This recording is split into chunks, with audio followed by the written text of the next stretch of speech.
Hello and welcome to Fire in the Belly. Today we have another boardroom talk, and I have the luxury of being the one to be speaking today. And our question master and our host extraordinaire is Miss Heather Lundy. So good afternoon, or good morning, I should say even.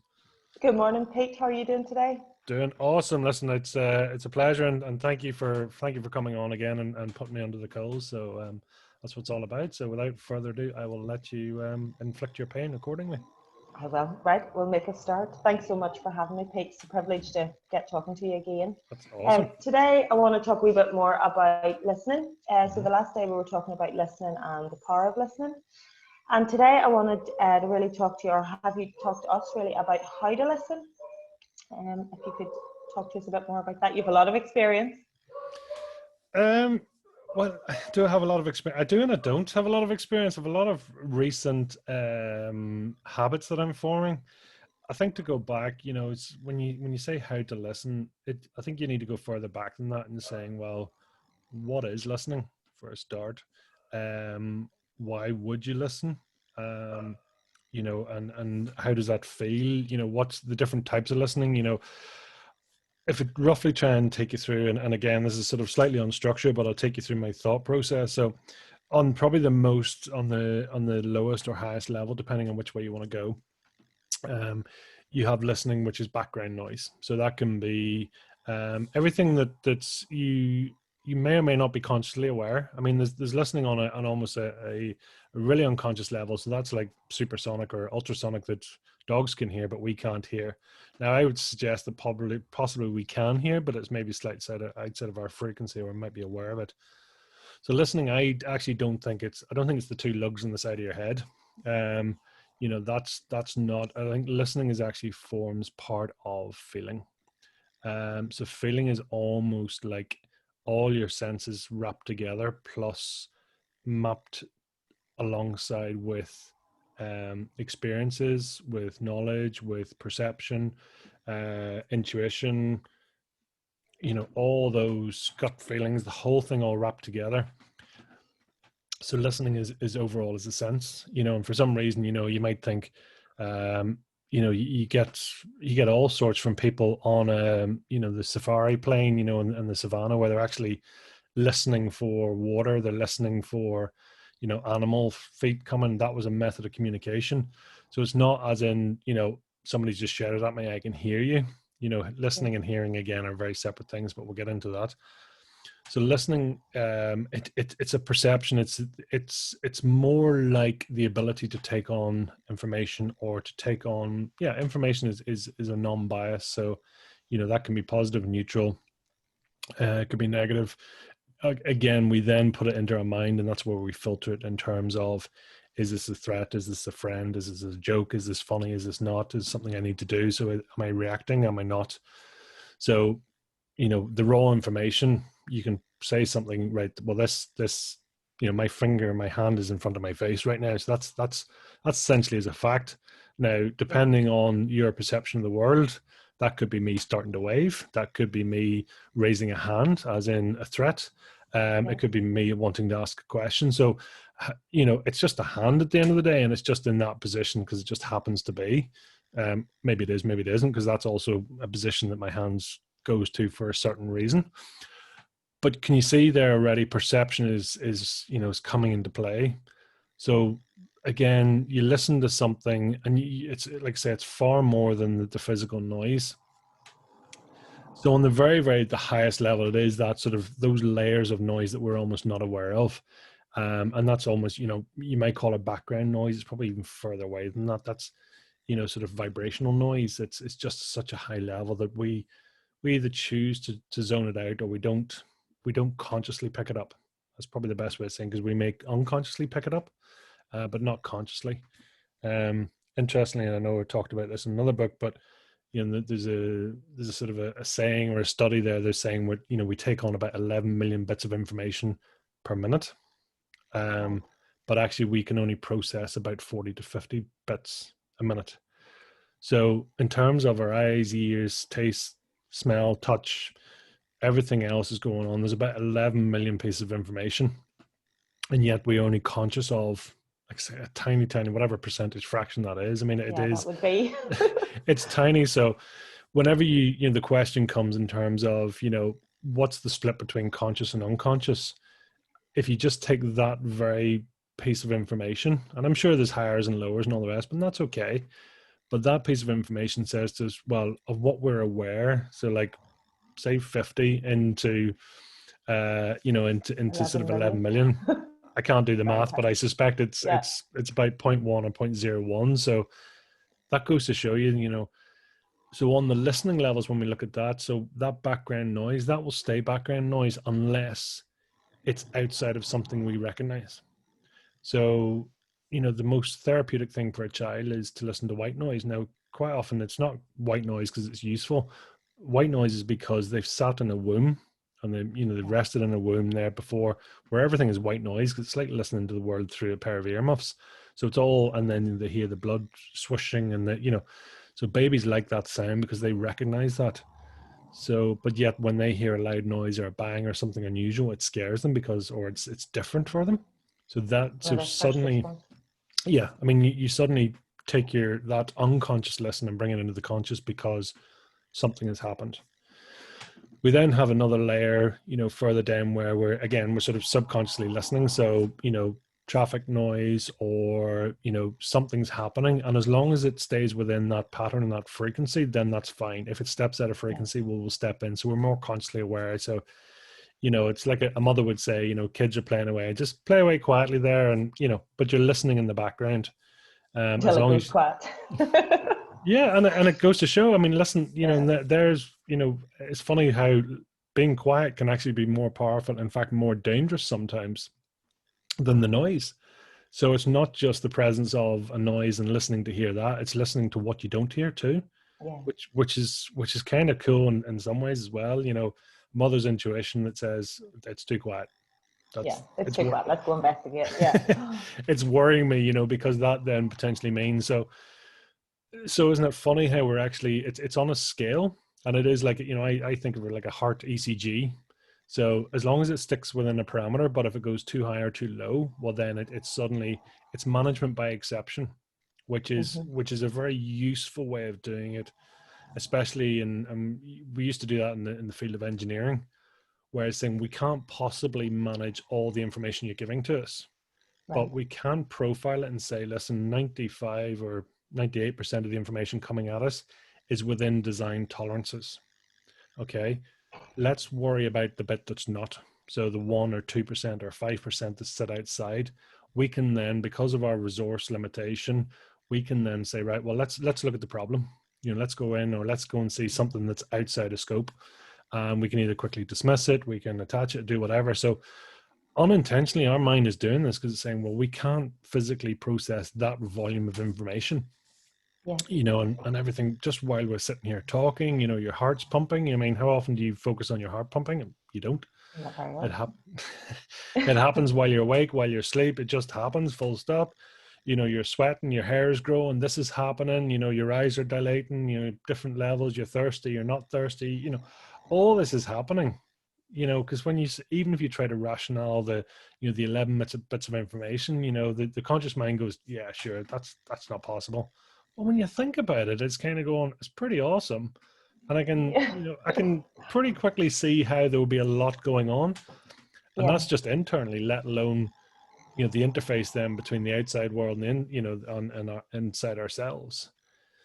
So you have all that. So on that next level down is where you're listening for exception. You then have a layer then that sort of, I would sort of say that like marketers then sneak in.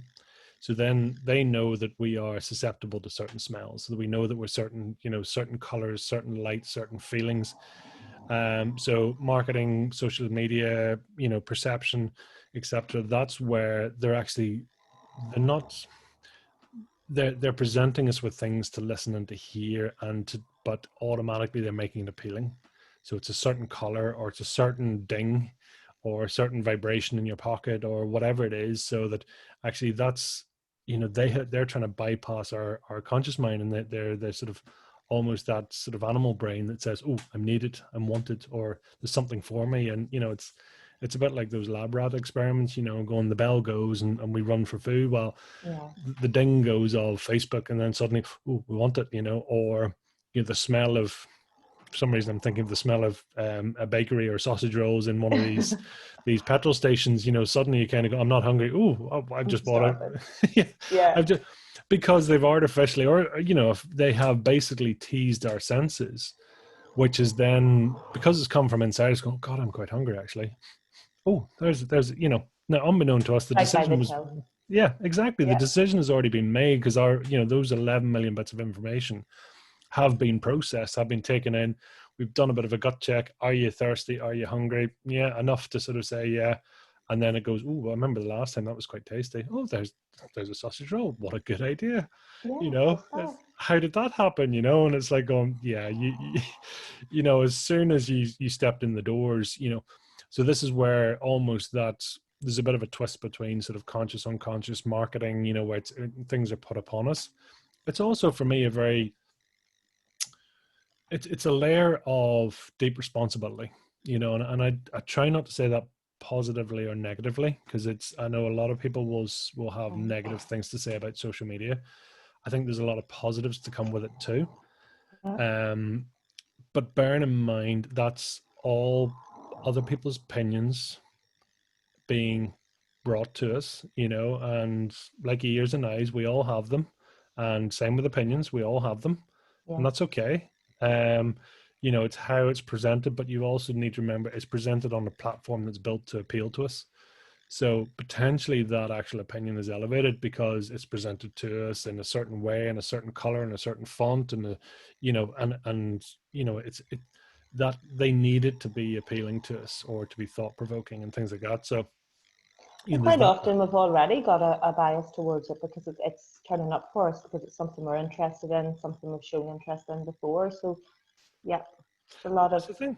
And unconscious bias going on. the power of, I mean, listen, marketing is just everything really, and selling, because selling, take the negative connotation out of selling is almost getting an opinion put across, or getting a value transferred from my mind to your mind, and that is a method of selling and such, that I kind of go, I have this view of the world, can I paint the picture in your mind that you actually agree with it? Well, that's a form of selling. I've sold my idea into you. Yeah, yeah. No different to Facebook, no different to coffee shops, no different to everything else. They want you to, they want to trigger the senses in terms of, you're having a coffee and you're flashback to lying on a veranda in Italy, and life's wonderful and you're great and your long flowing hair and you're beautiful and all the rest, now you might be in the middle of Belfast or London or With the rain flowing down. with the rain and I was just, as you were saying that, I was picturing, like the rain flowing off the canopy in a miserable November morning. But can you see how, I mean, almost, we're wide open and vulnerable and susceptible because, sort of 11 million bits of information have come at us. Yes. In terms of our feel and all that, and that sense check, that self check has gone on in terms of, am I thirsty? Am I hungry? Am I tired? Am I a little lethargic? And then the processing brain says, well, actually, you could do with a bit of a pickup, and and all these beliefs and everything, millions of things that are going on. And then suddenly says, yeah, actually, I could do with a coffee, I could imagine myself back in it, like transport yourself right back there in your mind and feel good. So they're transversing, multiple layers. You then go into another layer of listening, which is something will be, it's almost conscious interest. So that may be something that appeals to us. So it could be, listen, I mean, people love people watching. People love overhearing conversations. It could be something that's of interest to you, that inspiring to you, or whatever it is that just it appeals. It ticks your box. So you will consciously and unconsciously focus in on that because you have the ability to learn more, to see more, to sense more. So then suddenly it's now coming into, and you might not almost be aware you're doing it, that, could be, I don't know, watching someone painting, or it could be, someone doing a particular job, you find it quite therapeutic, or just something that actually appeals to you. But you've really come to the point where you're making a choice at that stage. You're consciously choosing to listen, even if it's just, you've just zoned in for a moment. Yeah. you're getting into the conscious zone, but that's conscious zone of choice as well. So you're choosing to focus in. Mm-hmm. You then, in terms of you've interaction then, so you've different levels of interaction. So the interaction that's coming at you, so that's like social media. We don't design Facebook. There's so much comes at us. We have the option to give, but probably the information ratio of information coming at you versus the information you give to it, if it was 1%, it would probably be a lot. Yes. You look at videos, you look at news feeds, you look at everything else that's coming in. Your opinion, and again, it's a very much it's a tilted opinion, because people also want, their ego says, I want to be viewed in a certain way. So you don't pick the ugliest picture in your photo album, stick that on Facebook, or No. something that makes you look vulnerable or weak, or any of the senses. It's very much a selected choice of how I want the world to view me. So it's I mean, in some ways, when you look at it, you go, it's just a crazy world. Like, it really is. But it is Have that. you, I'm sorry. Go ahead. I was just going to say, have you noticed though that does seem to be a theme that's coming out increasingly? People choosing purposefully to put on their ugly photo, their failure of the day, but saying it, this is a photo I normally wouldn't show, or here's something that happens. I've just noticed that really over the last 6 months seems to be an increasing thing. Well, I think it quite quickly goes back to, we're at a point of, they talk about metadata, and it's a bit like, Google now has God knows how many millions or billions or trillions of sites and Oh my goodness, references. yeah. So the problem is not information. The problem is actually getting attention. Mm. So when we think about our ECG, our attention ECG, by doing something outside of the norm, is going, here's a picture I wouldn't normally post. Straight away, that's going, oh, that's unusual. That's Yeah. different to the norm. That actually gets our attention. We're managing by exception. We're listening by exception. So suddenly that's bar the default. And also probably why a lot of the selling messages. So typically, a lot of the marketers will say, we are typically 80% pain driven, 20% pleasure driven. So the easiest way to sell to somebody is through pain. Are you, afraid of getting stuck? Are you afraid of, never achieving your potential? So it's Yeah. all negative, and you're going, The fear based. oh my God, yes, I am. I'm Yeah. sitting here, and it's like, this is still a one-way conversation. I'm sitting in my house in the other part of the world, And I'm terrified. and I'm now going, oh my God, yes. Can you Yeah. help me? Yeah. So actually, it's the ability. A marketer has to almost create, and the same with anything, a presentation or anything else. It's not for them to tell us what they know. It's for them to be able to paint a picture in our minds, to be able to ask ourselves the question, and then they need to sort of corral you into coming up to the right point that they need you to come to. Yeah. So same with the smell of coffee, same with the branding, same with the color, same with everything else. They need us to go in, have this inner dialogue. That's not going to appeal to everyone, but I mean, frankly, if they just appeal to even 20% of the population, that's more Yeah, market that's share what it than is. they could ever deal with. Yeah. And they're, that could be their target customer. Listen, it could be a tiny minutiae of the population, but if they appeal to them and say, actually, you know what, you're my style of customer, you spend this, you do this, you're appealed by this, you love this picture and all the rest, and we can market to you, no problem. So you painted that picture, it's come through. So that's, fear-based marketing or pleasure-based marketing, depending where you're at. Yeah. So in the Roughly. personal development thing, they sell pain. So in the beauty market, they sell, luxury, they sell beauty, they sell, Pleasure, that. yeah. Yeah. So, I mean, and there's all different markets. So when you think about it, we are being manipulated. And again, the worrying thing is you take those ratios and saying, well, listen, my input to that is like 1%, and not even, and it's probably Yeah. 0.0001%. So already you can say, well, why is it powerful that I'm listened to, even in the most basic form? Is going, because I am being bombarded with so much information. I don't know anymore what's my voice, what a voice is somebody says or thinks I should say or think or see, because we just the noise around us is just so deafening, and you kind of go, what do I think, what do I feel? And again, because we're programmed and we've been bombarded with this information over and over again, what's good, what's bad, religion, choice, marketing, food, everything, even school, parents from, the day and hour, this, that, Yeah. be a good girl, be a good boy. That's naughty, that's good, that's bad. We're programmed with all these things that's going on around us. So you kind of go, what do I want? And people say it's so hard. I speak from firsthand experience of knowing I have to almost zone out everything and go, what do I actually want? How do I feel about this? And that's not an ego feel. That's not a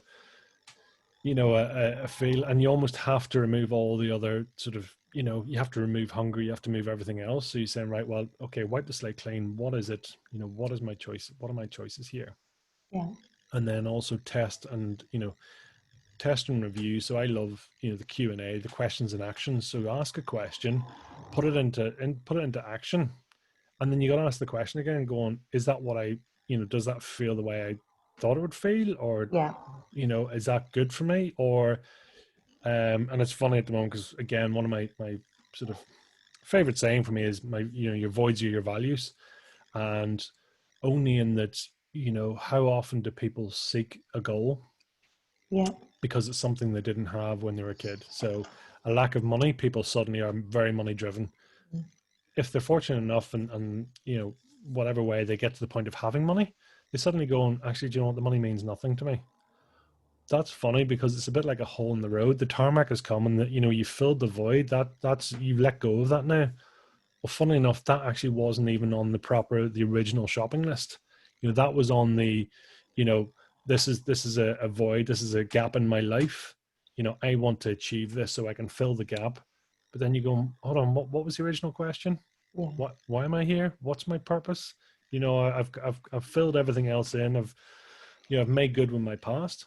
And I personally also believe that's kind of when, people getting to their midlife section where the bit they're either willing to let go or they realize that actually, you know, we have choice, we have ideas, we have capabilities. It's far enough into your journey to go, do you know what, this is, I'm feeling sort of grown up now. And far enough that you've got to sort of, I know it's like, but it's awesome because I love, one of my questions I like to ask people on the interviews, is even, how old do you feel? Because you'll meet 7-year-olds and saying, I feel like a 25-year-old. It's like, Exactly. and people will answer the question very quickly. Yeah. It's like, I know I'm 80 or I know I'm 50 or I know I'm 20, but I feel like such and such. And Yeah. we know that within seconds. And you're like going, how is that? It's just such an amazing realization. So really, when we've got to this point, we've really went past the conscious zone. So this is really what you're talking about is really that even in what you've chosen to put your focus on, going beyond that, but going beyond what you're listening to, what you're being told, and going within. Yeah. Yeah. So I think then you start to get to the point of conversing. So that is rather the information coming at you. So then you're now at a point of, it could be, it's more than a sales seminar or, a talk or an exhibition or something. Again, it's still typically one way information. Yes. They do need interaction in terms of going, if you just be kind enough to sit here and listen. And then at the end, if you be kind enough to just present your credit card. So it is kind of it's a very poor conversation. They need to have appealed to you. They need to have triggered you in so many ways, and they need you to respond with payment or sign up or whatever, so that you're drifting into that zone. Once you go on down, then like I say, you're heading to the conversation part. So that's two-way. Okay. So that's where you're giving some information, you're getting some information, you're going through. Now, how many people do we know that saying, yes, I've just been talked at? Yes. So that can be, and again, there's why do we talk? There's millions of different reasons. We want to give something, we want to get something. Ultimately we're all, it's all feeling, it's listening, but we're doing it for a reason. So it could be connection, it could be love, could be opportunity, could be 50 different things. So you bias conversations, and then how often do people say, oh, I just love to sit and have a chin wag with my friends? Yeah. Well, that's nice because it's almost on the sort of lower frequency of the conversation style, in that the pretense and the intention is removed out of it. It's there. People are coming generally without sort of intention or ambition. It's just to communicate. Safety, communicating with people you've known a long time. Yeah. Exactly, and two ways, it's just a much more, it's a safer environment. Now, even in the fact that people have known you a long time means that actually uh, it's a great ability to actually bring you back to a time that you remember, so like a happy time. So even just by seeing that person you like to converse with, suddenly you think of a good time, you think of previous experiences. So suddenly you're sort of feeling warm. You're just pleased to see them because, again, you have happy associations to them. So even listening to your body, whether you're consciously or unconsciously listening to your body, suddenly you're going, you know, this person, people going, God, it's so lovely to see you. We've said it. And like I say, all these memories are firing off in the background and associations and everything else. But then that's a mutual, symbiotic relationship where there's give and there's take. And there's times when you might go, well, God, I've just done nothing but talk at you for, this time or the next time, But yet it's to, okay, yeah. yeah, And in those instances, quite often that's okay. There, yeah. there's been time and space, and it'll come back. What about that? Whenever you're talking about, whenever you were saying there about sometimes you come away and you feel like you've just been talked at, and I kind of laugh because I think for most people that's normally quite a frustration in my experience. Whenever people they're coming to say, "My God, they just talked at me," it's not generally a good experience. Mm-hmm. It Would can that be be. fair to say? But yeah, with a friend it can be, yeah. Well, it depends on the intention. So like through Fire in the Belly, I mean, that's a lot of that is I'm creating a space in that sector in terms of I'm giving you a safe space to talk at me, Yes. but I'm giving you permission to do so. And I'm actively listening. So I'm listening in terms of what you're saying. I'm responding to your tone, your reflection, your volume, your, even the way you've looked, the way you're touching your throat because you're restricted, or you're touching your head, or you're looking up, or doing whatever. So listening is in visually listening, everything else that goes with it, but providing that safe space, which is no different in some ways. I mean, you're in that sort of counseling territory. Mm-hmm. The difference being here is I'm looking for a positive response. I'm looking for positive and cathartic experiences that actually you can not only, you know, it's not a chance to vent in terms of what's happened in the past. It is and it isn't, but I'm not allowing for negative talk. But then you say, right, well, we can have it cathartic, and then also more importantly, how can it be positive and how can we learn from it? Yes. So it's actually premeditating the mind into that. So you can kind of see straight away why people would love to talk, because you're going, okay, you're going to give me a safe space. I can talk about my favorite subject, which is me, my experience and what I've learned. Yeah. It's just ticking off all the buttons here. I don't have to listen to you. Excellent. So, because we've all the social norms of, having to get to know you, and God, I'm sorry, I just talked at you for an hour. What do you think? And I'm mentally, I've packed up and I've gone home, But so Yeah. just that's And, where for me it sits. and they don't have to then listen to you talk for an hour back at them whenever it's only been that kind of quick. It's fun. Although a lot of people in your podcast will say to you about, that was a great conversation. So they're getting a lot of their needs met. They're feeling it as a very reciprocal thing. Why do you think that is? It's a bit like we don't really hear negatives. It's the same way. People will say it was a great conversation. Oh my God, you had me going to places and all the rest. And it's going, I possibly asked you 10 questions. Possibly. We've talked for 2 hours, and as I do get them transcribed. So I would love to know the proportion. Actually, ironically, thinking about it, the words that they've To used find compared to the out, words yeah. I've used.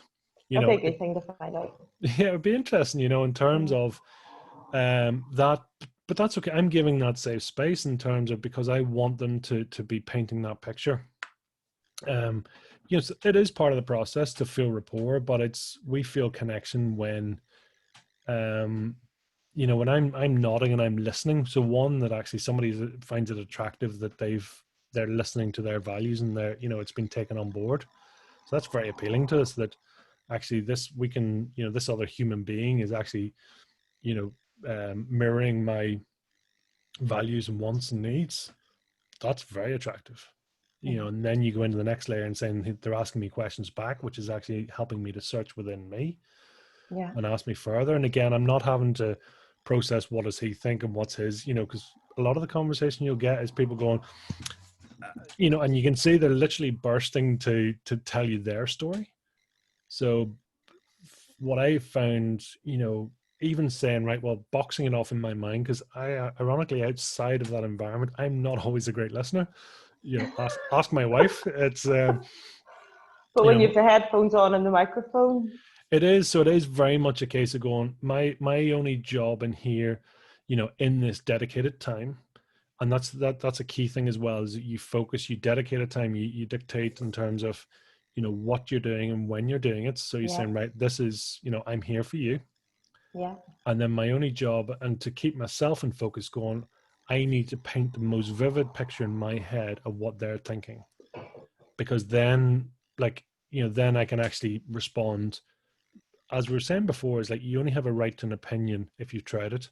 Well, then I have only a right to give them an opinion if I can see what they're seeing. So seeing the colors, seeing the facts, seeing the ideas, seeing, the 50 different the things. situation, and all of the context that it comes back to. Yeah. That's really interesting what you're saying about how the listening, how you do that. So what are you learning really? So obviously, and I really do take that on board what you're saying. I'm good in this space for this time. I'm a human being at the end of the day, like all the rest of us. But is it rubbing off on you in some ways? Are you learning from it, going through this experience, or are there parts of it that you'd like to develop more in your own personal life or outside of the podcast? Yes.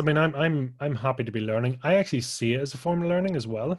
Will it come to the point that changes over? Maybe, but I would say to a lot of people there that I'm not necessarily listening to what they're saying, but I'm trying to hear what they're communicating. So that will be language, and it's down to the whole thing of going, yeah, I've got to go to my job and all this. It's like, do you like your job? Yeah, it's a great job. Yeah. Love it. I really love it. Oh.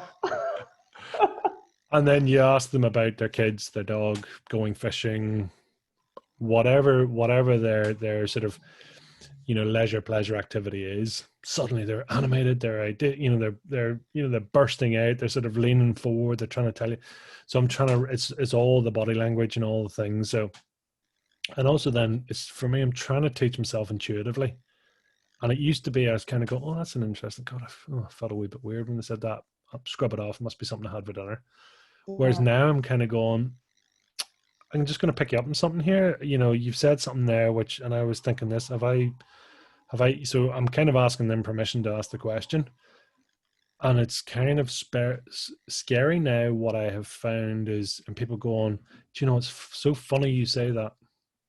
It's like, it's not funny at all. It's intuitive. It's the unconscious bit of my mind has processed all that information, and I've actually listened to trying to go, what's the question here? What are they getting at, or what are they not getting at, or what are they not saying?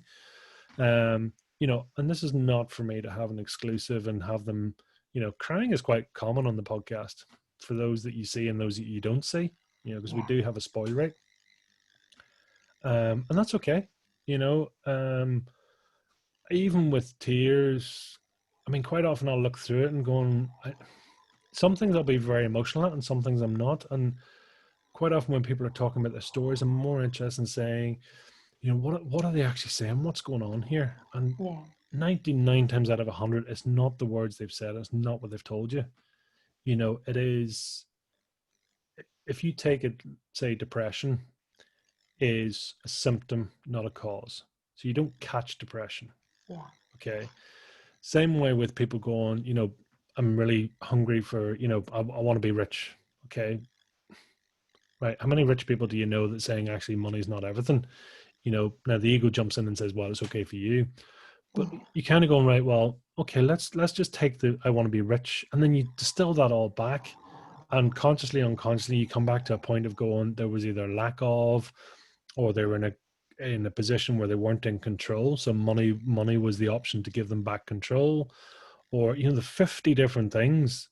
Yeah. Same way if someone attacks you in terms of visually or snaps or do whatever, and same with kids. Listen, kids are probably, they're just so, There's so many Less of a filter. yes, it's a different Yeah. filter, but they haven't all the sort of the weight of life and all the sort of negative and positive experience on top. So, but how quickly do you sort of, they're kicking off and then you go, okay, what's really going on here? Yeah. And you look in and going, actually, they haven't eaten, or, there's just something bizarre that they're worried about COVID because they heard something on the news and then they didn't know how to filter it. So suddenly they're going, the death rate is this, and in their minds they've blown it up into something. Yeah. So isn't it funny how it's never what we're actually saying? It's kind of what we're trying to communicate. But what a thing to be able to do, to be able to, because I'm just thinking how often people I know that intuitive thing, and people may not trust it and they may think, oh, I've eaten something funny or whatever, they may excuse it away. But there's a great lesson for people there about being able to listen to that feeling and checking what a difference that could potentially make in terms of our understanding of someone else. Our understanding of what the issue actually is. If there's a problem, it might help us to solve it quicker. It's a great lesson to be able to stop with that, feel it, and be able to open up and say to somebody, and I'm glad when you're saying there about how people have responded to that. So generally, would you say people would respond with, I'm glad you said that, or they're more open to it? And one, it's the beauty of an open question, Mm-hmm. because it allows you then to, there's two ways of saying, do you, I don't know, how do you, your toasted pancakes in the morning, do you like them with butter or do you like them with jam? Okay. So I've now told you, one, that you're having breakfast, two, that pancakes you suddenly like, and all these things. So I've narrowed your option down, going, do you eat breakfast in the morning? And you've just left that open scope. So Yeah. it's that. But I think also then, when people are speaking, um, and they're in at that level as well, I think the fact that you're giving them scope to go further and to go further and to go further, and it is a positive experience. So their endorphins are firing off and going, someone is listening to me. And that's why typically post 45 minutes to an hour. And it's getting shorter again with my questioning techniques and things like that. But people go into this unconscious flow and suddenly they're going, it can be a bit like horoscopes. You can see what you want to see, but the same in anything in life. A virus, something that happens in front of you. It's an experience. We choose whether to see it as positive or negative. Mm. Somebody shouting at you, straight away you go, that's a negative experience. They could be warning you of a danger. So that's a positive thing. So do you know what I mean? We if you just go, somebody has raised their voice, okay, and if you look at it neutrally and saying, right, well, what's going on here? And let's look at the facts before we jump in. And then suddenly we can actually see it for what it is. And it could be that they're upset or they're annoyed because of X, Y, and Z and 50 things. And actually has nothing to do with me. They're annoyed because of something that's going on in their life. I just happen to be the flashpoint, the bit where it's Yeah. crossed over. So it is, and we all accept and know a lot of these things. We talk about all these sayings like the wise person, or the straw that broke the camel's back, and all this. So we kind of accept it. The Yeah. fear is, Sorry, finish what you're saying. I was just going to say, the fear is we don't know how to label it properly. I mean, it's so powerful and so, I mean, there's so much that, there's not a computer in the world that can actually compute a fraction of what the brain can do, which is disarming in so many ways. Because how do you, we can manipulate it on the sensory level in terms of, smell or whatever's going on. But again, we can't sort of compute all the variants and everything else. And then 2 seconds later, something else, and then there's a bang, and we hear this, and something else, and then the light. Do you know what I mean? There's so many. Even when you're saying that, it's like, oh, yeah. I know, and it's not even. If you could just take one snapshot in time, yes, then we could probably potentially look at all the variants. But then you add in, suddenly a temperature change or something else or something, and suddenly all the variables respin in like milliseconds. And we do this without even thinking about it. Yeah. So I can understand, we get sort of, we get comfort from the things we can understand. You know, I can feel and touch that, right? That's okay. And it's a bit like when you're trying to, you know, if somebody's trying to communicate a message, they'll stand on a stage. So it's an elevated platform of strength, experience, of knowledge, etc. So that they're standing and saying, I'm at this point, and then Yeah. they will give their message. If you then, for some reason, put that experience, knowledge, you know, energy into question, well, suddenly then the platform and the grounds they stand on are suddenly, you know, they're just, they can't be safe in what they say. They're no longer clear in their message because their foundation is rocky. It's, you know, no different to us and our experiences. We get to a point in life, we achieve something we thought we always wanted, and suddenly we realize, actually, that's not what I wanted. You know, it's a bit of a crisis of, you know, crisis of values, crisis of, you know, beliefs, aspirations. And you kind of go, I've got to this point, and actually that means nothing to me. And when you get to that point, Mm. When you get to it, and your next step. it's hard. I would, for me personally, it's a journey. You know, I think it is a journey. It's like leaning in. It's no different to skiing. You know, the intuitive thing to do is to lean back, Lie down. lie down, head for the trees, whatever. You Yeah. know, leaning back is the worst thing you can do, but it's the most intuitive thing to do.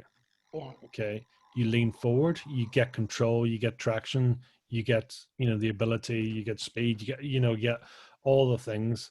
So it's so hard to um be quite naked and vulnerable and going, what do I actually want?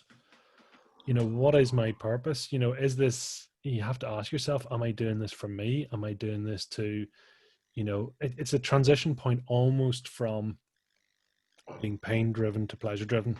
So bearing in mind, if we are 80% pain driven, well, it's a flashpoint. Then suddenly things, I only want to do the things I love in my life. You know, the things that really bring, you know, I just enjoy.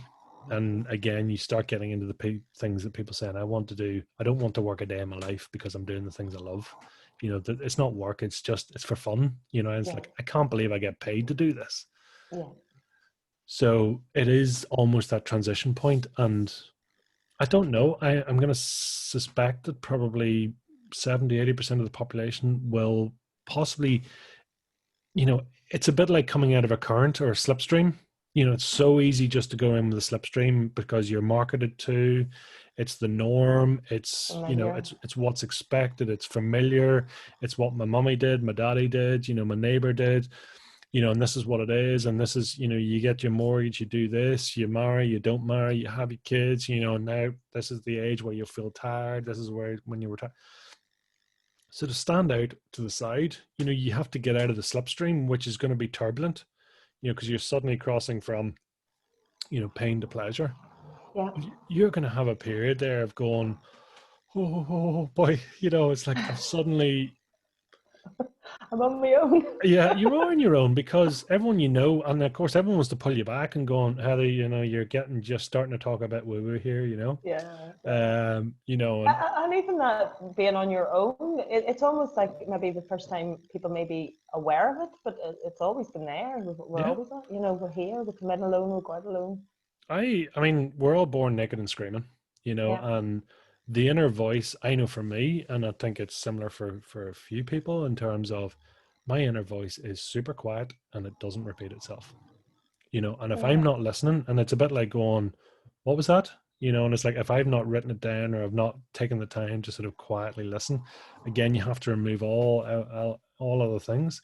So when you Uh, say inner voice, what exactly do you mean by inner voice? How would you describe that to people? that it's a mixture of, and I'm careful to use certain words, but the things that people will understand is going, a gut feeling. You know, funny, I thought that was going to happen.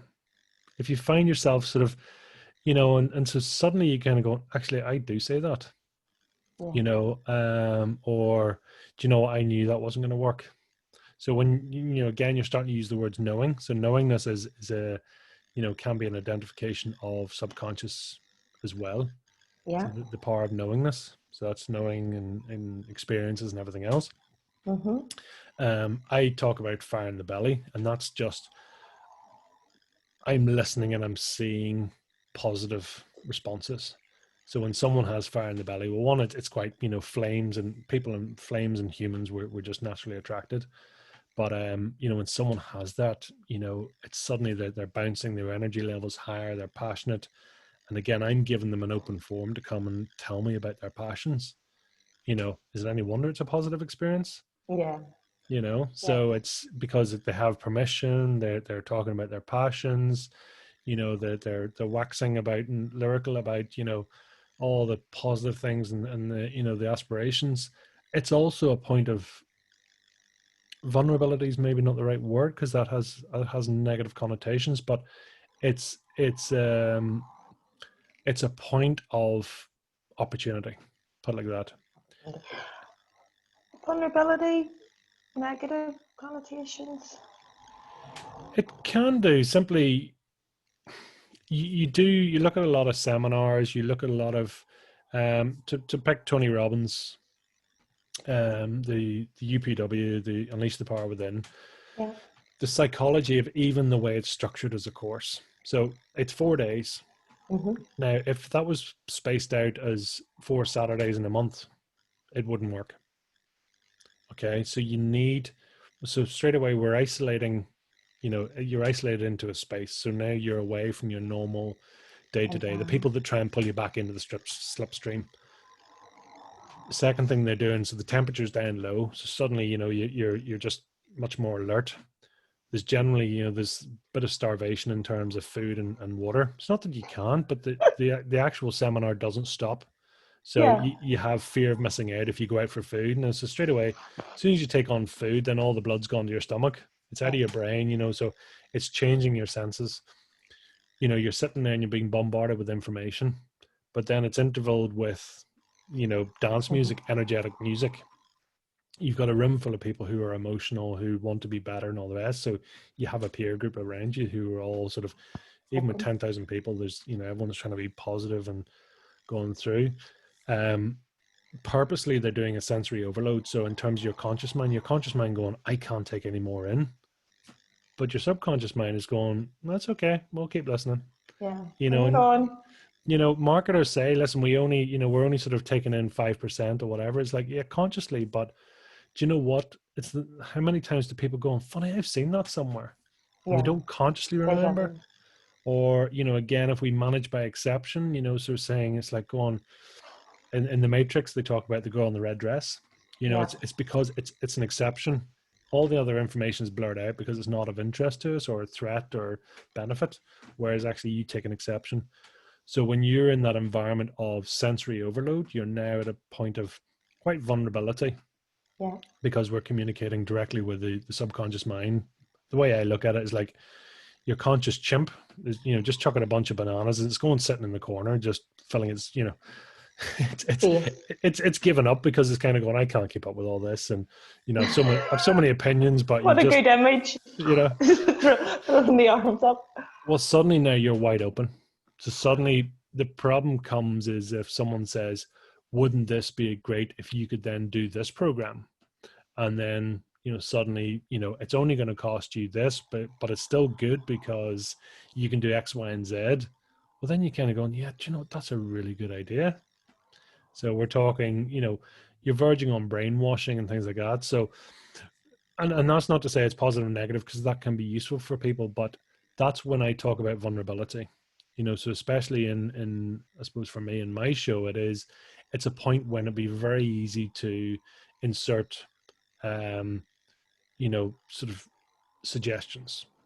So I know for a lot of people there, and they talk and they're telling me their stories. So I could quite easily say, do you know, that'd be really good to have it in a book. And they're going, do you know, that would be really good to have it in a book.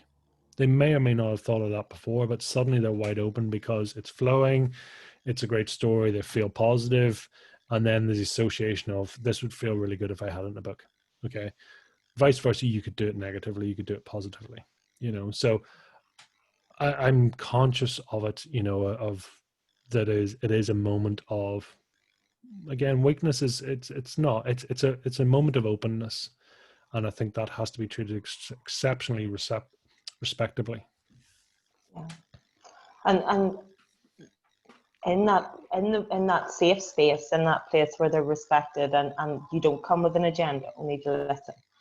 So there's a safety and that vulnerability and a strength really in it. I mean, the people tend to come across in the podcast, there's a great strength when they hit that point, and you learn that most vulnerable part of them in the strongest way. It's realization, it's everything else.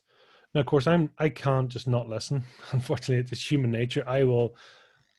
We have everything from the next question I ask through to my micro facial expression or tone. I can't help not judge in a very similar way, as in judging, comparing it to my view of the world. But you kind of got to try and keep it as neutral as possible. But yes, when someone has communicated their beliefs, and the wording sort of, I've never told anyone this before, I've never said this publicly before, is very common in there.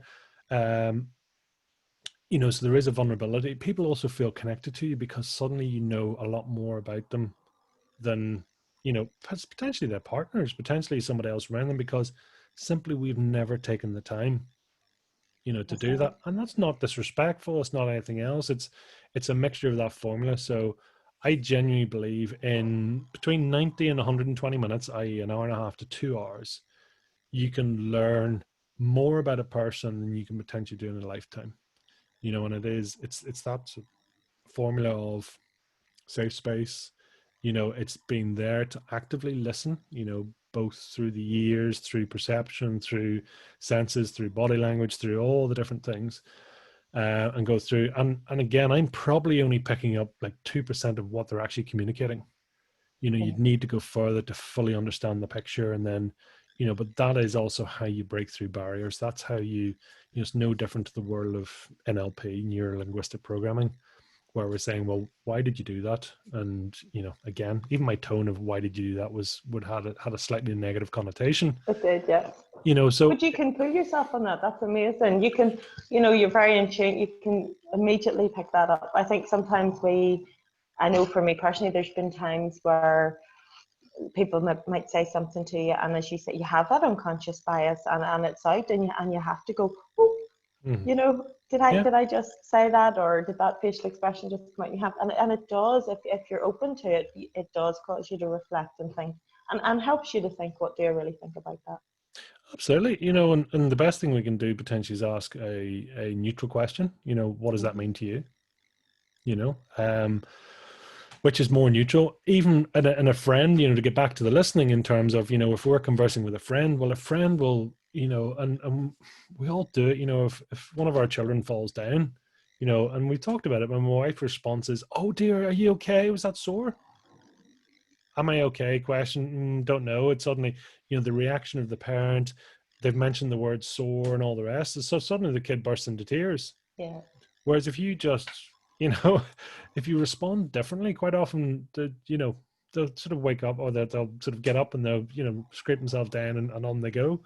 So again, we actually learn, our responses actually through listening to what's happening around us. I did this, the universe, the person in front of me, whatever, acted like that. I mean, how many times have we said something going, I kind of wish I hadn't said that now. Isn't it true? Because so true. You've suddenly had the opportunity, you put it out into public, and then you've gauged their reaction. Or do you ever do that where you say something and the person, maybe you haven't said, I'm not saying, maybe you haven't said it right, or you haven't said what you meant, or you thought you said what you meant, or you have said what you meant, the other person filters it. No matter what, you just can't get to the same place. Yeah. Like, no matter how many times you try to say, no, but I mean this, it's just too late, it's gone, and it can just tidal wave into something. And that's so the thing. Listen, we all have our sort of potholes in life, and the things that we're sort of skirting around and all that. And the problem is, if that then sort of meets with somebody else's potholes, having a conversation can be good. But the problem is, if you don't get an alignment of some shape or form, or a sort of an agreement for one to be listening without judgment and then take turns, the problem is I'm maybe trying to listen to what you're saying and then I'm applying it to my world. But I mean, I've got a fraction, 1% of the information, and I'm putting an opinion on based on 1% of the knowledge. you know, I can never possibly know that experience as a child that you maybe had unconsciously, then the experience when you were 13, then the experience of here and whatever else, and then you feel like this, and then 50 things, and then, you know, you missed your breakfast and you didn't have this, and then, you know, you're still wondering what, you know, your kid said to you on the way out the door and why this. Do you know what I mean? We're thinking these millions of things, and yet the person in front of me has just said something, and I'm going, well, it's all right for you, isn't it? You know, or you jump to an You're assumption or an discounting them. opinion. Yeah, you're maybe discounting them straight away. And yet, it's in the listening, I suppose, where we have the opportunity to change that. So whenever we were talking about that kind of the 7 habits of highly effective people and the empathetic listening, and how if you generally understand the person and allow them to, it allows them to be open and to be influenced. Mm-hmm. But whenever you were talking there about the subconscious mind, is that really, when you talk about the subconscious, is that the inner voice? We were talking about what the inner voice really is. Is that the subconscious mind, do you think? Or what really is it? I know you were saying about it's the gut feeling, it's the, anything else you want to say about that? For me, it is. I think it is the subconscious mind. You know, it's almost the interface between that and the soul, if you like, and that's sort of different level again. Yeah. But you know, and I quite often, you know, if you say to people, it's like, do you hear voices? And they're going, no. Automatic response. Yeah, it's sort of like going, that's kind of like something a psychologist or someone would say to me, and I would be feared that I'm about to get locked up. Yeah. Whereas if you say to someone, oh, do you have an inner critic? It's like, oh yeah, I got one of those. In fact, okay, I've got multiple of those, and different voices and different people and all the rest, you know.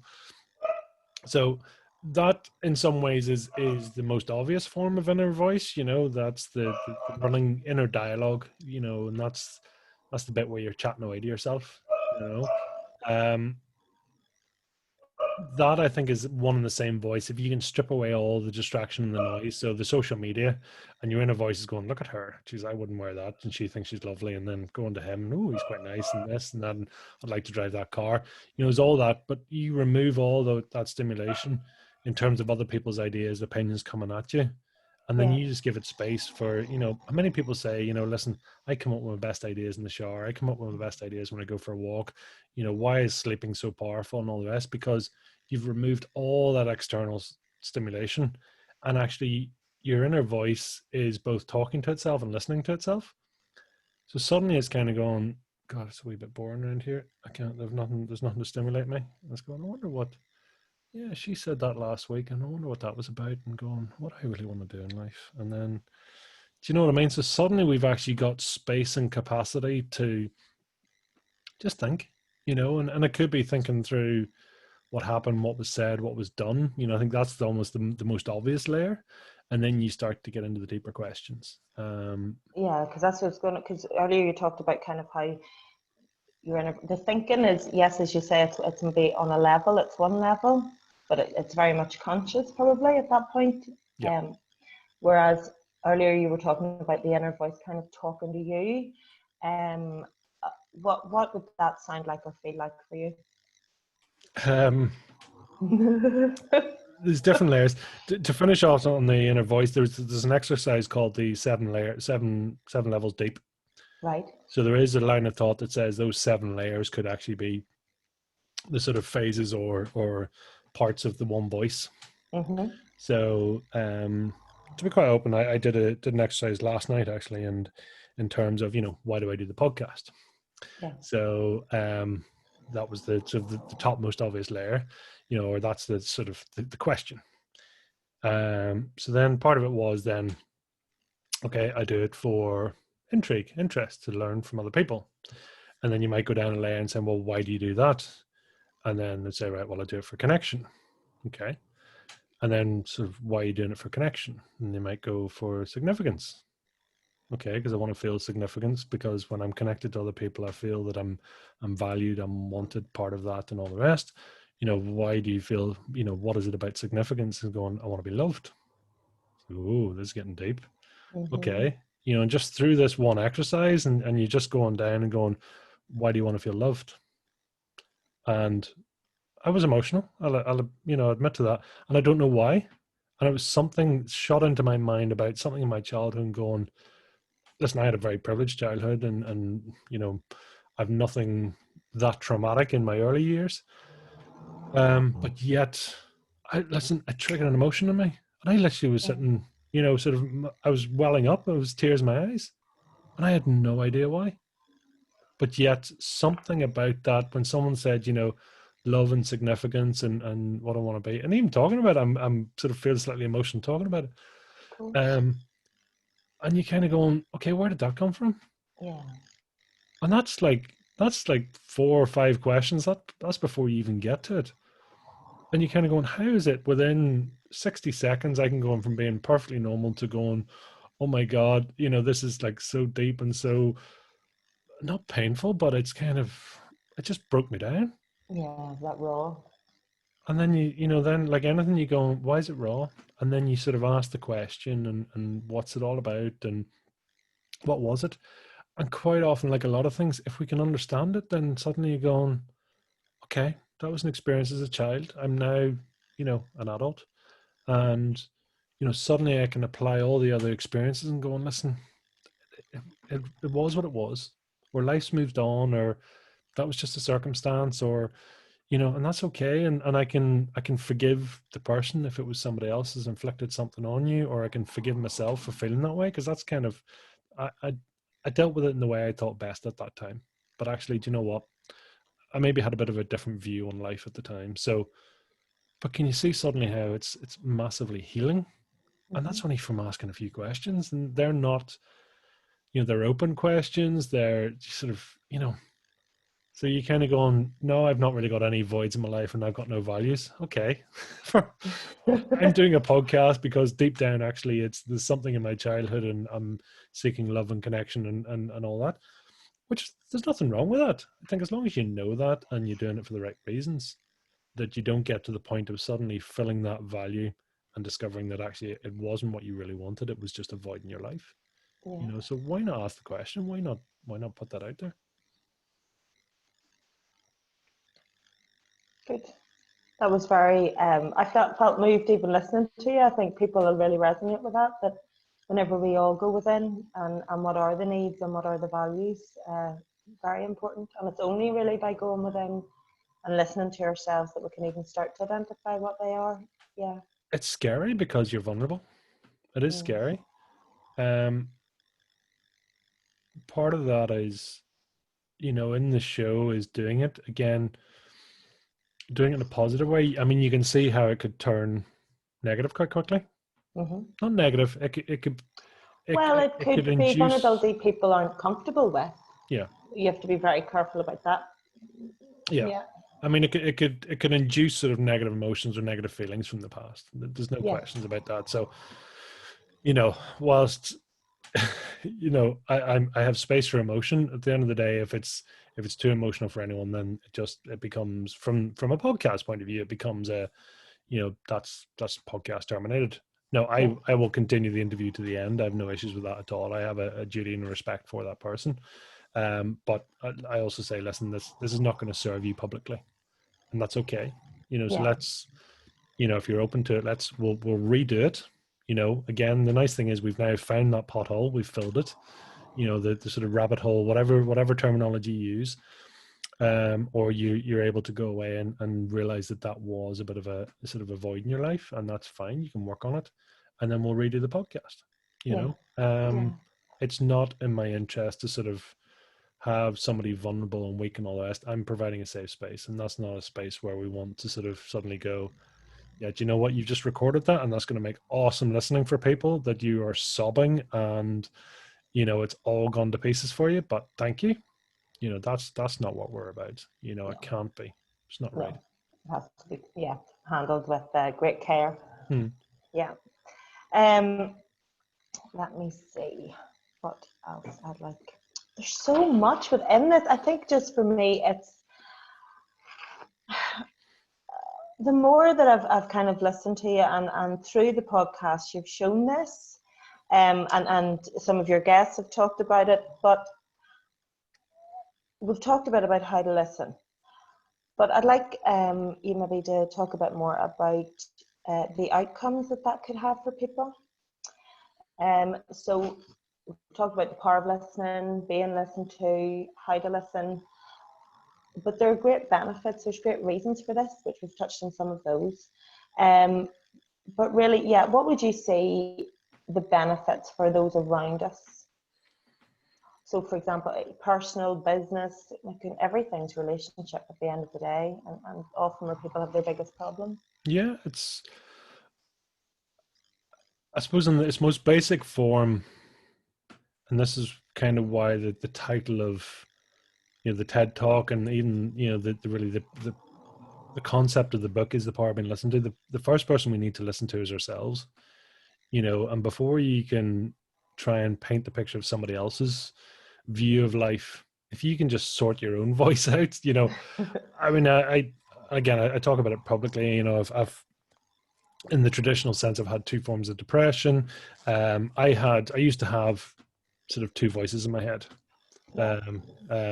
You know, and inner critics, put it that way, because people hear voices. Resonate with that probably the most. Yes. You know, because otherwise we're thinking, okay, psychiatric award, and this guy's hearing voices and all this.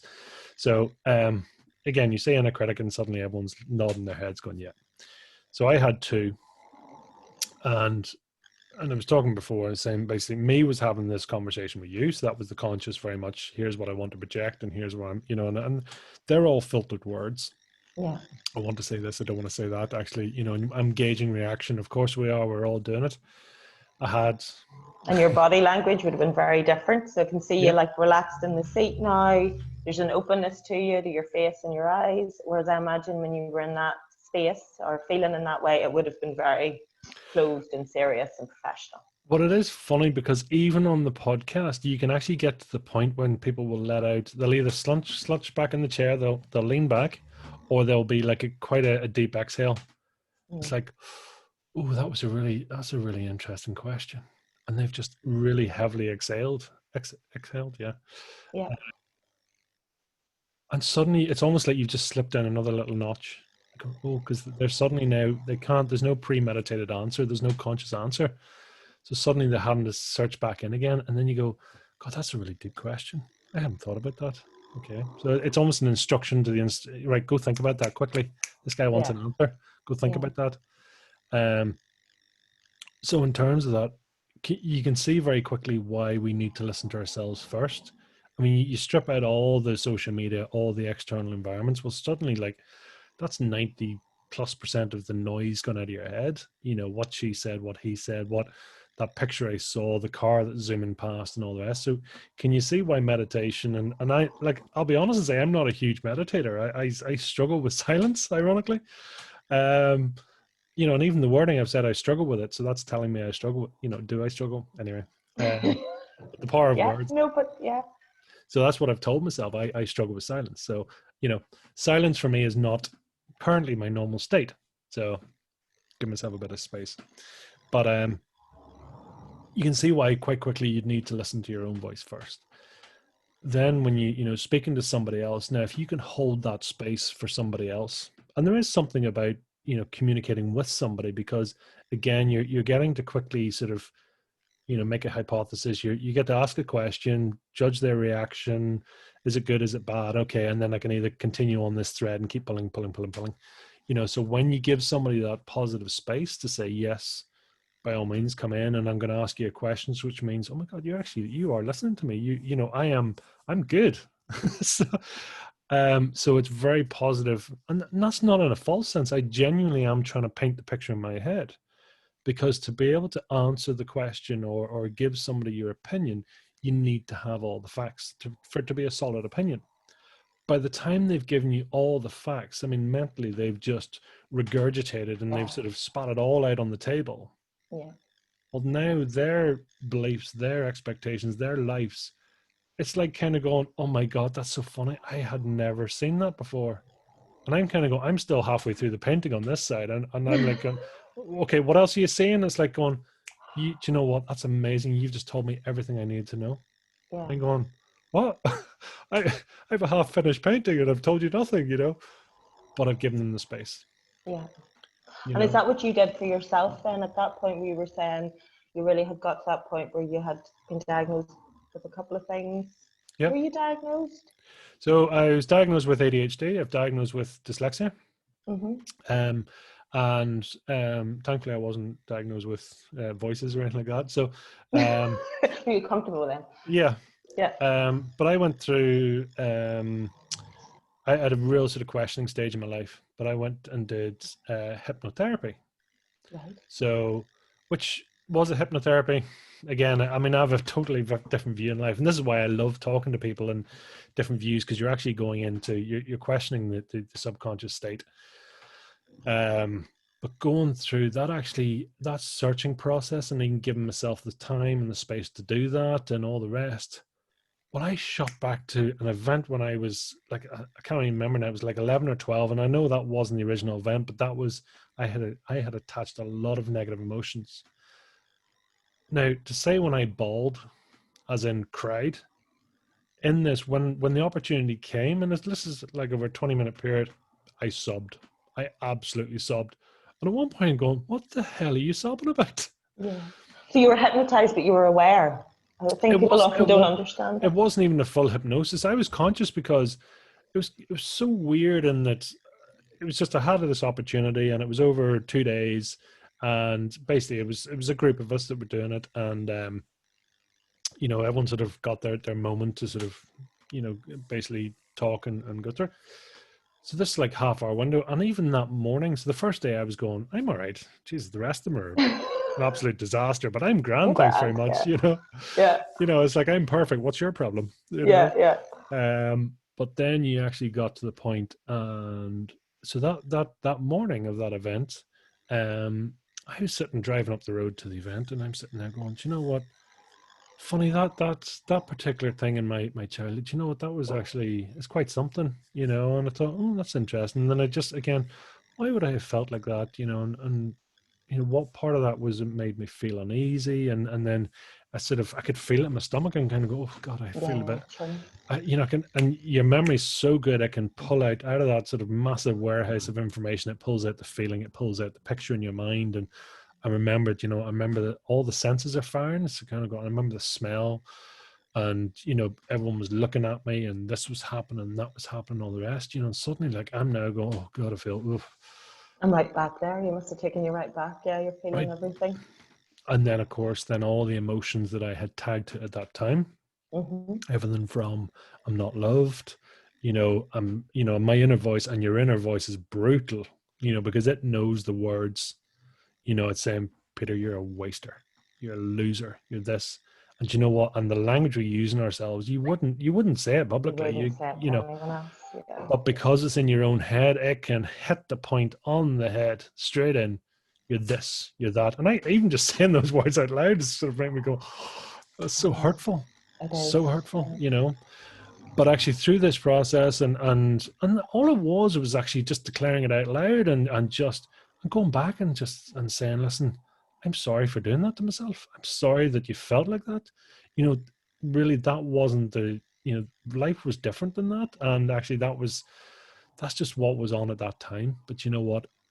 I'm okay now, and Yeah. I'm sorry, and I forgive you. And you know what's going on. And I came away like a new person. And Very good. this was like bizarre going, not 12 hours earlier, sitting there going, I'm grand. And that was like one experience. And it's like, let alone all the 50 things that could, and there's so many things in your life, and you think, oh, it's nothing really.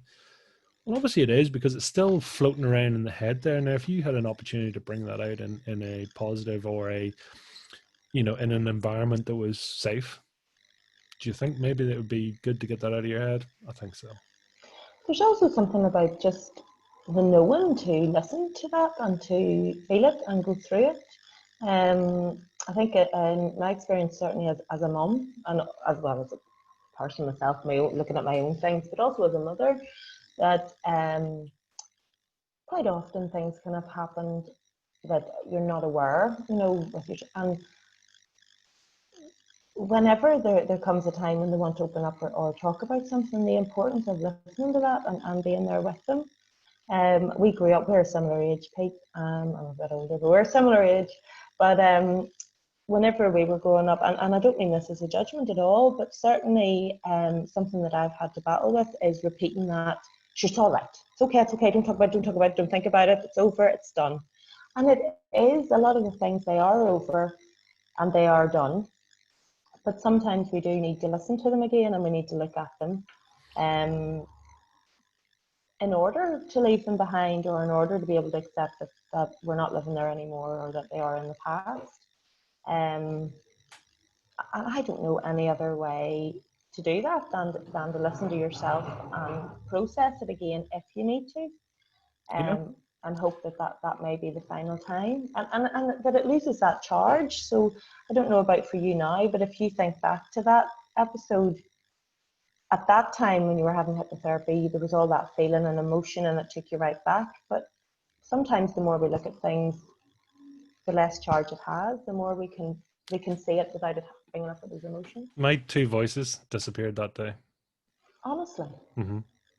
How long ago was that? 18 months ago. And they both disappeared that day. Those, just like the inner chatter, the inner sort of, you're not good enough, you're this, you're that. The critic. And then the other side of me going, listen, no, you're doing really well. Just, you're okay. And, you're lucky and grateful and all the rest. But those voices just almost just disappeared that day. And it was, was it hypnosis? No. Was it an opportunity? And to me, it was just there's a lot of techniques and there's a lot of things goes into that as well, but when you distill it down and you kind of go on, okay, so for me, that opportunity to do that and just remove, you say to people, is like, if we could take the noise out of your head, how would that feel? And they'd be like, oh, that would just be awesome. Just to be, calm, no sort of energy. If the inner judgment comes in and going, listen, that's just the way it is. It's okay. Or, because even when people say, and the question I ask people is like, do you like yourself and do you love yourself? Well, that, even just thinking about it out loud, that's probably one of the points when I turn around and says, listen, I do love myself. As in, I give myself the space to, listen, make silly mistakes. Stuff happens, and that's okay. Human being. Exactly. And it's a safe space, and it's like, that's all right. We'll sort of laugh at it, or we'll move on, and that's okay. So that, in terms of, loving yourself and things like that, it's just giving yourself the capacity to try, maybe fail, even, sort of old patterns still keep coming and sort of stuff going, why did you do that? That was, it wasn't nice, or you didn't, not what you meant, or being misinterpreted, or, and so it takes a lifetime almost to sort of get through all that, and I think if you fundamentally believe, children generally are good, and I think if you go with that concept, I like to think that everyone can teach you something, and we've all started off naked and screaming, with sort of base good intentions and ideas, and everything thereafter has been layered on. Well, many of us have hit it again at midlife, naked and screaming. Well, that's the thing, it is. It's almost, you talk about, NDEs, the near-death experiences, or when people have had, whether it be through death or through illness or through something else, and almost the point of accepting that that's it. There is a massive release, because all the baggage of, I should have said that or could have done that, suddenly you realize it's absolutely bloody pointless now, because it's gone. And can you imagine if someone said, Heather, it doesn't matter. See that thing you're worried about? Honestly, it's nothing. It's gone. And everything else, what he said, what she said, you know what? They were probably hurting, and it means nothing. And you moved on. Suddenly you do all that, and suddenly you can see why people are going, oh my God, I feel awesome. Mm-hmm. I'm so light. Like life opens up again for people. Yeah. You can see it in people. I love seeing that in people whenever they hit that moment where life just opens back up again, and they know that they can think about things in a different way, and they're going to be okay. Life's going to be all right. Those words, cathartic, therapeutic, it's great. All the icks. Yeah, all the icks. And it is that thing, listen, it was great talking, and you kind of going, was I talking? No, it's like, but it's that form of expression. And I just don't think we have enough of that in our lives, you know. And that for me is kind of why, you know, I think it's potentially, if I can get the wording right and put it out across well, that's why it is a powerful TED Talk, you know. Yeah, very much Um, so. but it's, again, because it's a process, you know, can you bring people through that journey in, you know, in a 10-12 minute window? I don't know. Time will tell. Well, you can certainly plant a lot of seeds, as I know you will do, Pete. And you know, you'll be there to show them in a different way. You know, you have a lot there to offer. One of the things, though, from that would be in terms of how did you, and this may be for another talk, but how did you really, at its very base root, learn to listen to yourself? Because you were saying about you've hit that point, you had the voices, yes, the voice is gone, have gone now, but you still have an inner voice. Mm. And you've talked about the journey. For a lot of people, some people would talk about going and finding the silence. Now that's maybe not part of your journey, but how did you really learn to listen to yourself?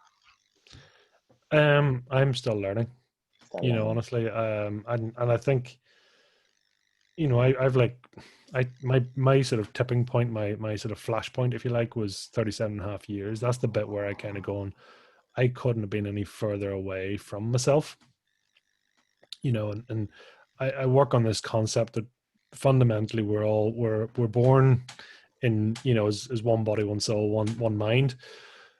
But then at some point, through an experience, through someone else's opinion, through, you start to actually change that slightly and kind of going, well, here's who I am, but actually that person likes me more when I don't do that, or they love me more if I do this, you know. So suddenly you start to then, you know, you tweak the recipe, but fundamentally there's yourself that continues on and kind of what you really want to do.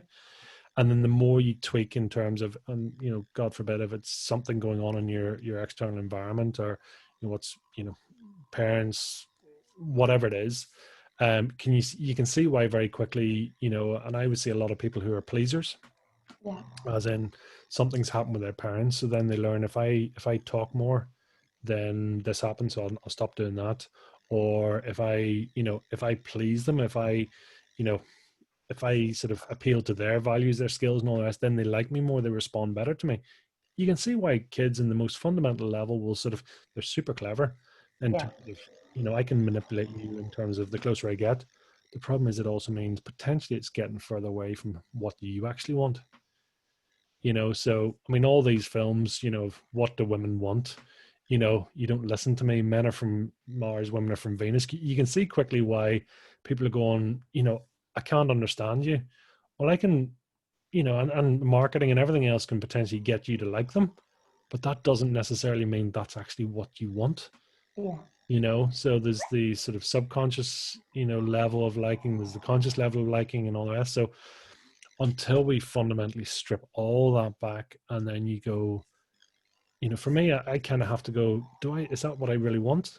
And even now I'm kind of going, okay, you know, I thought it was, and then I go, right, let's look at the actions here. Okay, I was supposed to phone somebody, I didn't. I was supposed to do this, and I didn't. You know, but yet what I have done is I've done X, Y, and Z since then. So look at the facts. You know, as an engineer, you know, logical brain in some ways, in some point, and saying, let's look at the facts. So the three things you could have done, you didn't do, but yet you picked up and did X, Y, and Z. It's like, that's interesting. Mm. You know, separate it from yourself and look at it from a bird's eye view and going, if someone had done that to you, what would that say to you? Saying, well, actually, they're not genuinely interested in these first things. What they really want to be doing is this. And then you got to sort of filter it and saying, right, is this ego? Is this filling a void for them? Or are they doing it because they really want to? I personally believe quite often we come across and going, that's almost like a void hunter.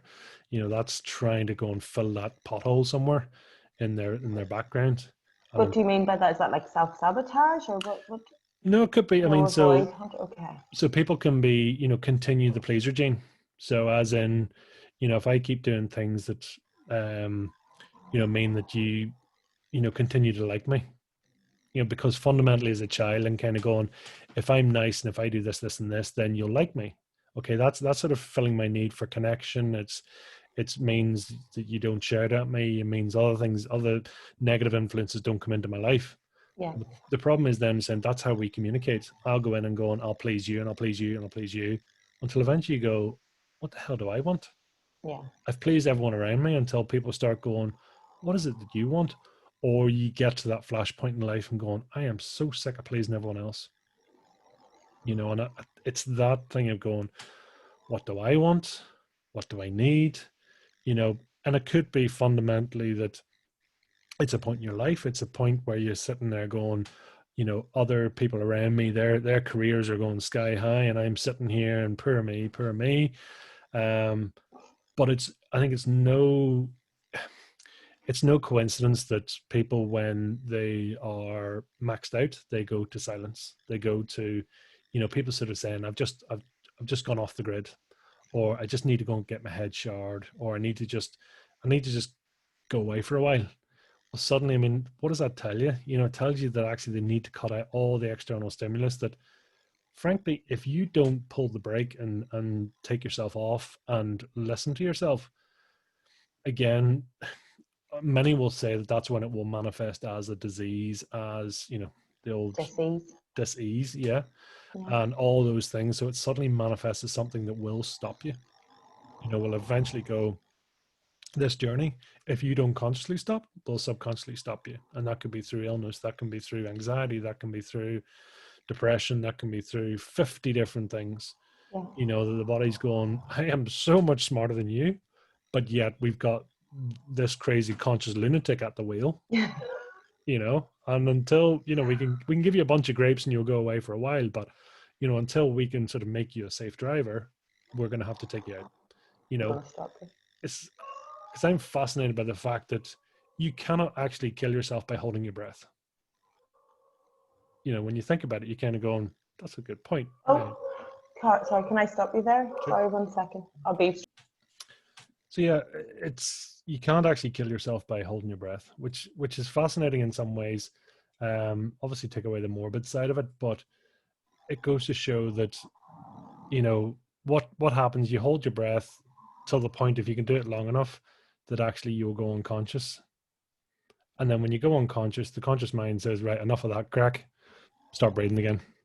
So our body's default state is actually to put you unconscious, hence a coma, hence everything else. It's almost like a recovery, the recovery position, the recovery state, that actually it knows better. But, this crazy lunatic of a driver is trying to do something here.